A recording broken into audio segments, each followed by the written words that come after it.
Magandang araw. Sa video na ito, tatalakayin natin ang 9 na katotohanan tungkol sa Mormonismo na ayaw malaman ng simbahan na ihayag ito para sa mga banal sa mga huling araw. Ngunit ang content na ito ay hindi para siraan o sirain ang organisasyon ng Latter-day Saints.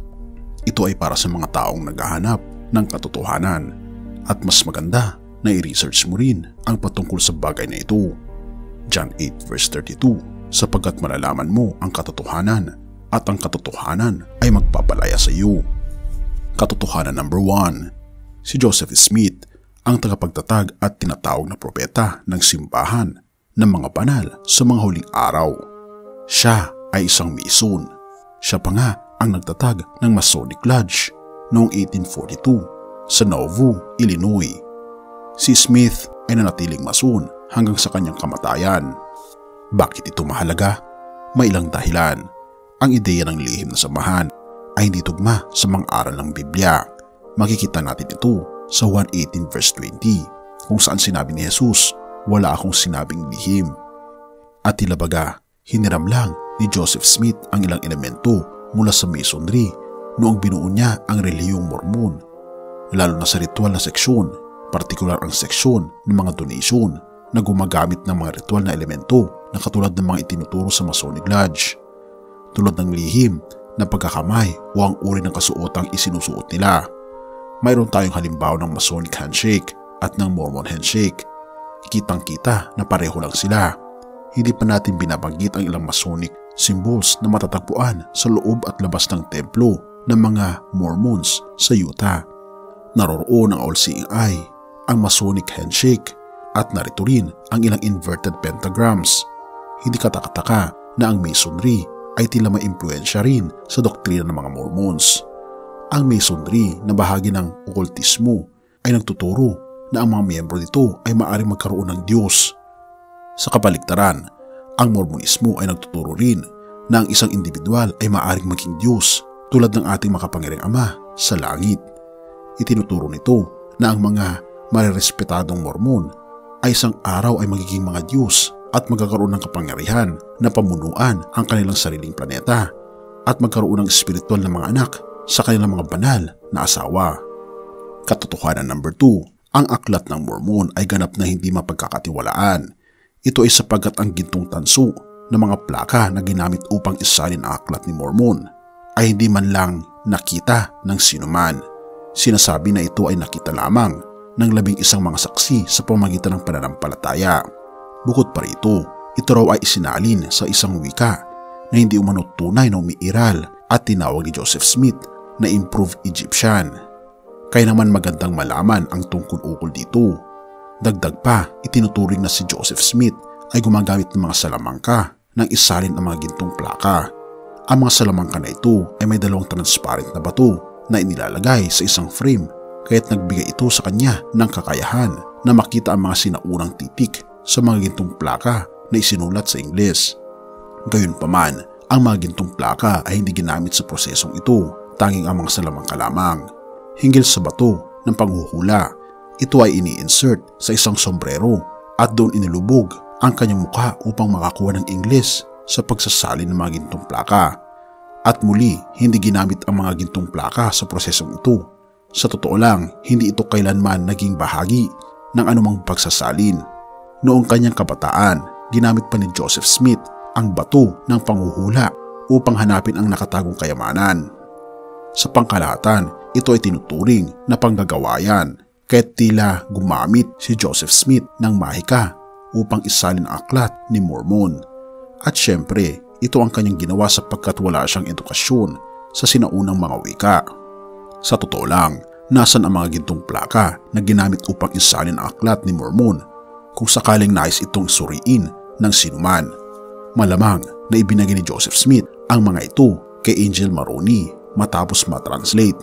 Bukod pa rito, ang mga tribong sinasabi ng aklat ni Mormon na nag-e-exist sa sinaunang Amerika tulad ng mga Nephites at Lamanites ay hindi kumpirmado ng mga archaeologists. Wala namang ebidensya na nag-i-exist ang mga ito.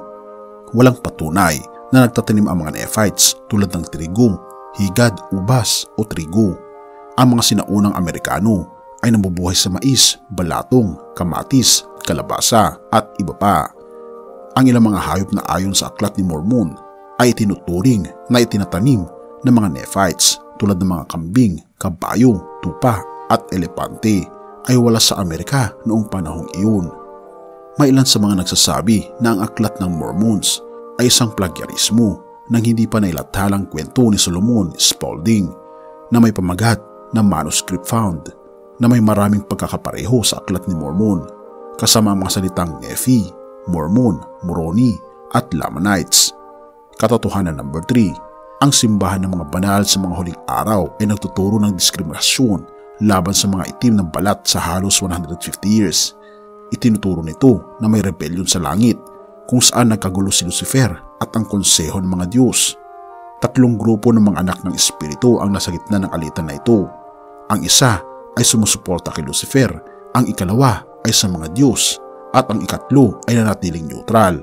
Ang pangkat na neutral ay nakuha ang galit ng Diyos Amang lumikha, at ang resulta nito ay ang sumpa na sila ay isilang bilang mga itim na balat sa lupa.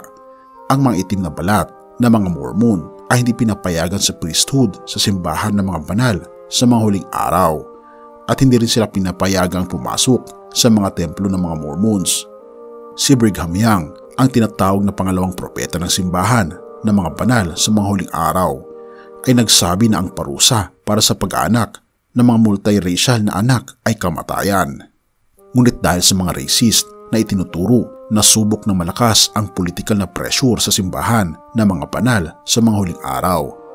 Kaya naman noong Hunyo 8, 1978, ang pangulo ng simbahan ng mga banal sa mga huling araw na si Spencer W. Kimball, pagkatapos ng maraming oras sa upper room ng templo ng simbahan ng mga banal sa mga huling araw o Latter-day Saints, ay umano'y tumanggap daw ng inspirasyon mula sa Diyos na nagsasabing inalis na raw ng Diyos ang sumpa. Mula noon, ang lahat ng karapat-dapat na mga lalaking itim na balat ay maaring magkaroon ng priesthood. Katotohanan number 4, sinabi ni Joseph Smith na may tao sa buwan. Sinabi niya na sila ay nag-aanyong mga Quakers, may taas na mga 1.8 meters at nabubuhay ng mga 1,000 years. Sinabi pa nga niya na ang kanyang responsibilidad ay magdala ng ebanghelyo sa kanila. Sinabi rin ni Brigham Young, ang pangalawang pangulo ng simbahan ng mga banal sa mga huling araw o Latter-day Saints, na mayroong buhay sa araw. Katotohanan number 5, ang simbahan ng mga banal sa huling araw ay opisyal na nagpa-practice ng polygamy, pagsasama ng higit sa iisang asawa sa halos 40 years.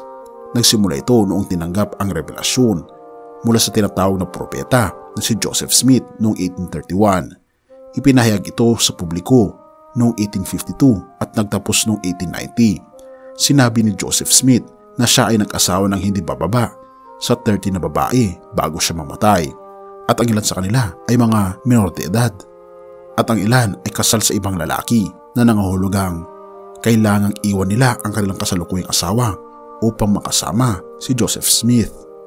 Ang pagtatapos ng practice ng polygamy ay dumating noong ang Kongreso ng Estados Unidos ay nagsimulang konfiskahin ang mga ari-arian ng simbahan ng mga banal sa mga huling araw dahil sa paglabag sa mga batas ng Estados Unidos na nagbabawal ng polygamy. Matapos ito, si Wilford Woodruff, ang pangulo ng simbahan, ay nagsulat ng manifesto na nagbabawal sa polygamy sa simbahan dahil hindi ito itinuturing na banal na inspirasyon mula sa Diyos. Mailan pa rin na mga Mormons na patuloy na nagsasagawa ng polygamy at tinatawag na Mormon fundamentalist ang mga ito, at ito ay umiiral hanggang sa ngayon. Katotohanan number 6, sinasabi ng simbahan ng mga banal sa mga huling araw na si Joseph Smith ang magiging kanilang hukom sa huling paglilitis. Sinabi ni Brigham Young, ang pangalawang pangulo at propeta ng simbahan, na walang lalaki o babae sa denominasyong ito ang makakapasok sa kaharian ng Diyos sa langit na walang hanggan nang walang pahintulot ni Joseph Smith. Bawat lalaki at babae ay dapat magkaroon ng saksi ni Joseph Smith Jr. bilang pasaporte upang makapasok sa tahanan kung saan naroroon ang Diyos at si Kristo. Si Joseph Smith ay namamayani raw doon bilang pinakamataas na nilalang daw sa kanyang sakop, kahusayan at tawag, tulad ng Diyos na namamayani sa langit. Katotohanan number 7, Ang mga Mormons na madalas pumapasok sa mga templo ay nagsusuot ng mga banal na Mormon underwear na may natatanging kapangyarihan. Tinatawag nila itong mga temple garment. Kinakailangan nilang isuot ito palagi, araw at gabi. Ipinapakita nito ang espiritual na kalinisan at umano'y nagbibigay ito ng pisikal at espiritual na proteksyon. Katotohanan number 8, ang mga Mormons ay nagpapraktis ng espiritismo katulad ng pagkipag-usap sa mga patay. Ang espiritismo ay paniniwala na maaari kang makipag-ugnayan sa mga patay. Ang mga Mormons ay nakakatanggap ng mensahe mula sa mga patay, nagdarasal para sa kanila, nagbibigay ng mga binyag sa kanilang pangalan, at naniniwala na maaring tulungan at maligtas ang mga patay sa susunod na buhay. Ang mga pinagmula ng relihiyong Mormons ay nakabatay sa mga inspirasyon mula sa espiritu na tinatawag na Moroni. Sinasabing si Moroni ay isang propeta ng Nephites na nagtala at naglibing na mga gintong plaka ng aklat ni Mormon bago siya mamatay noong ika-4 na siglo, at nang magbalik ito bilang anghel, ipinakita niya kay Joseph Smith kung saan itinatago ang gintong plaka na ito. Gayunpaman, ayon sa Biblia, ang mga espiritu ng mga patay ay hindi nagiging mga anghel, at ang pakipag-ugnayan sa mga espiritu ng mga patay ay pinagbabawal sa Deuteronomy 18 verse 10-12 dahil ang mga espiritu ng mga patay ay masamang espiritu na nagsisikap na makapagdulot ng kalituhan.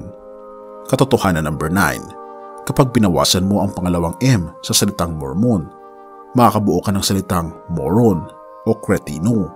Kung nais niyong suriin ang mga pinagmulan ng aking impormasyon para sa video na ito, maaari kayong pumunta sa mga link na aking inilagay sa description.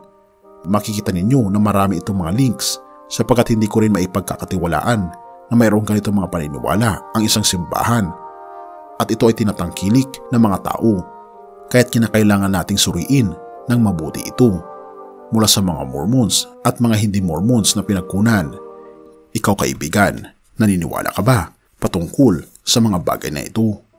1:14 verse 6. Sumagot si Jesus, "Ako ang daan, ang katotohanan at ang buhay. Walang makakapunta sa Ama kundi sa pamamagitan ko." Tunay nga mga kaibigan na ang tanging daan patungo sa buhay na walang hanggan ay walang iba kundi ang ating Panginoong Jesucristo. Hindi si Joseph Smith, hindi si Moroni, kundi ang ating Panginoong Jesus lamang. Purihin ang ating Panginoong Diyos at salamat mga kaibigan sa iyong panonood. Tayo manalangin. Ama naming banal, mga Panginoon naming Diyos, kami po'y lubos na nagpapasalamat sa inyo pong pagbibigay sa amin ng katotohanan ito. Tulungan kami Panginoon na laging isaalang-alang na ang tanging daan patungo sa langit na bayan ay ang aming Panginoong Jesus lamang. Amin pong itinatalaga ang aming buhay sa Kanya mula ngayon at magpakailan paman, at pakalinisin po kami at patawarin po kami sa lahat ng aming pagkukulang at pagkakasala, pagkat ito ay amang samatiling sa matamis na pangalan ng aming Panginoong Jesus. Amen.